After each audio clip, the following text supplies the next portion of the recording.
I wish I'd known you 10 years ago, and I wish I had $1 for every time I've heard a statement like this. And this always comes after people find out what I do.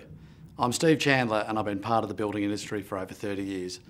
People always tell me about their budget blowouts, their delays and disaster stories. I'm about to tell you a little about my one-day seminars where you'll learn to prevent building-related problems on your project. My seminars are based upon my experiences, and I share my strategies that I've developed over the years. I open my seminars with a question: why do problems happen? Let me tell you a story that occurred not long ago.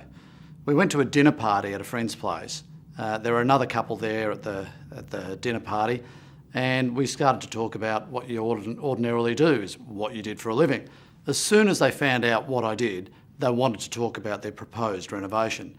They wanted to know how they should do it. They really didn't know what the first thing was that they should do. They'd spoken to a builder who'd given them various advice, and what I did was said, let's just sit down and have a really good look at this. So we borrowed some paper from my host. We actually did some sketches. First, we did some sketches of what their existing house looked like, and then we looked at what their proposal was, what they wanted to achieve. We started to draw these extra rooms underneath their house, which is what they wanted to do. We looked at where the staircase would go and how it would affect the flow of the home. Basically, we did some preliminary design. What we then did is said, this is the process that we need to go through to deliver the final renovation. First, we talked about design. So we talked about the design process. We talked about getting a designer to put the drawings together for them, for the development application process, and then through that process, the building tender, and then to get the work completed.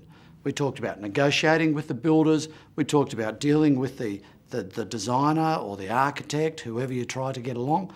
And then we left it at that, and I wish them good luck. About 18 months later, we again caught up with our friends, and again, this couple were invited. They caught us just as we were going in the gate to our friend's place, and he said, wait a minute, Steve, wait, stop there. And off he went back to his car, which I thought was a bit peculiar, but we waited.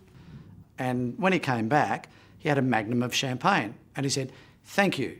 Thank you for the advice you gave us before about our renovation.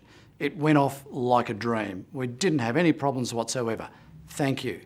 I was taken aback by that, but what this demonstrates is what we're able to teach you. I want to teach you how to avoid problems in building. I want to teach you the proper methods of undertaking your design. I want to teach you how to deal with builders. I want to teach you all these things that you really need to know. It will save you time and money. I look forward to seeing you at my seminars.